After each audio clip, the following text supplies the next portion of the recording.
کہتے ہیں جی کہ میلاد کا مقصد کیا ہے اور میلاد کس کو کہتے ہیں؟ میلاد کا معنی ہوتا ہے کہ جب بچہ پیدا ہو، جس تاریخ کو وہ پیدا ہوگا اس کے لیے وہی دن جو ہے وہ میلاد ہوگا، یعنی اس کی پیدائش، نو مولود کا پیدا ہونا۔ تو اس پر جیسے آج کل آپ دیکھتے ہیں کہ جتنے عیسائی ہیں، یہودی ہیں، یا ہمارے مسلمان جو ان کی تعلیمات سے متاثر ہیں، وہ بھی جب بچہ پیدا ہو تو اس کے لیے باقاعدہ اس کا پیدائش کی خوشی مناتے ہیں، اور اسی طرح جب سال گزرے گا تو پھر اس کی خوشی منائیں گے اور کیک رکھیں گے، شمع لگائیں گے، پتہ نہیں کیا کیا کرتے ہیں۔ تو اصل میں یہ میلاد کا جو رسم ہے، جو یہ سب سے پہلے عیسائیوں نے کیا تھا کہ حضرت عیسیٰ علیہ السلام کی پیدائش کے دن پہ وہ خوشیاں مناتے ہیں، اور وہ آج تک ہیں۔ یہ کرسمس کیا ہے؟ وہی حضرت عیسیٰ علیہ السلام کا میلاد ہے۔ اس کی خوشی میں یہ اتنا دن جو ہے لائٹنگ کرتے ہیں، اور بڑے بڑے عجیب انداز میں گھروں کو اور سڑکوں کو اور بازاروں کو سجاتے ہیں، لوگ باہر نکلتے ہیں، شاپنگ کرتے ہیں، تو خوشیاں مناتے ہیں، اور بچوں میں مٹھائیاں اور چاکلیٹ اور چیزیں تقسیم کرتے ہیں۔ یہ عیسائیوں کی رسم ہے کہ عیسیٰ علیہ السلام کی ولادت پر وہ یہ خوشی مناتے ہیں، اور ان کے نزدیک چونکہ عیسیٰ علیہ السلام بغیر باپ کے پیدا ہوا ہے نا، اس لیے انہوں نے، اسی لیے یہ جو تاریخ ہے نا جو آج کل ہم پڑھ رہے ہیں 2016، یہ تاریخ میلادی ہے، یعنی اس تاریخ کی ابتدا جو ہے وہ عیسیٰ علیہ السلام کے پیدائش کے دن سے ہے۔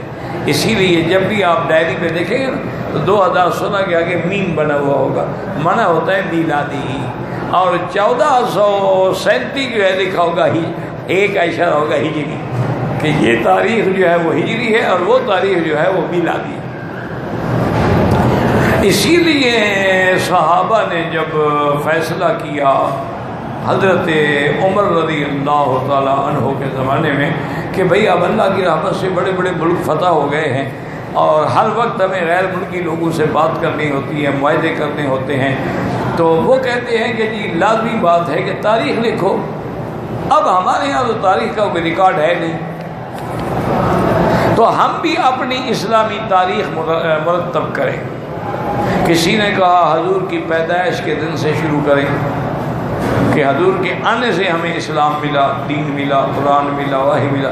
حضرت نے کہا کہ ہم ایسا کریں گے پھر وہ عیسائیوں کی نقل ہو گئی، عیسائی بھی تو عیسیٰ علیہ السلام کی پیدائش کو تاریخ کی ابتدا مانتے ہیں، تو پھر تو ہم عیسائیوں کے تابع ہو گئے، یہ غلط ہے۔ کسی نے کہا کہ جی ایسا کریں کہ قرآن جس دن نازل ہوا اس دن سے ہم اپنی تاریخ شروع کریں۔ حضرت عمر نے کہا کہ نہیں، قرآن کو ایک دن اترا ہے، قرآن تو 20 سال اترتا رہا ہے، تو کس نزول سے شروع کریں؟ تو یہ بھی بات جو ہے وہ جچتی نہیں ہے۔ بہرحال بہت بڑے صحابہ نے بڑی بڑی آراء پیش کی، کیونکہ یہی تو اجماع ہے نا صحابہ کا جس بات پہ ہو۔ آخر میں طے یہ ہوا کہ بھئی اسلام کو عظمت ملی، عزت ملی، غلبہ ملا، میرے مدنی کو شان ملی کب؟ جب ہجرت فرما کے مدینے آئے۔ ہجرت سے پہلے کا دور جو ہے تو مشکلات کا دور ہے، لہذا جس دن حضور نے ہجرت فرمائی اسی سے تاریخ کی ابتدا، تو اس لیے مسلمانوں کی تاریخ بن گئی ہجری اور عیسائیوں کی بن گئی میلادی۔ تو یہ ہے وہ میلاد جو آج کل لوگ مناتے ہیں، اور بالکل اسی کی نقل کرتے ہیں، لائٹنگ کریں گے، بجلیاں لگائیں گے، مسجدوں کو سنواریں گے، گھر کو سنواریں۔ اب تو ماشاءاللہ خیر کیک ویک بھی بناتے ہیں، جیسے عیسائی کیک بناتے ہیں نا، کیک بنا کے بھی کوئی نہ کوئی بزرگ آ کے اس کو کاٹتا ہے۔ بڑے انا للہ و انا الیہ راجعون۔ یاد رکھو اس کا دین اسلام سے کوئی تعلق نہیں ہے، میلاد خالص بدعت ہے، اور اس میں شریک ہونا جو ہے بدعت کو رواج دینا ہے۔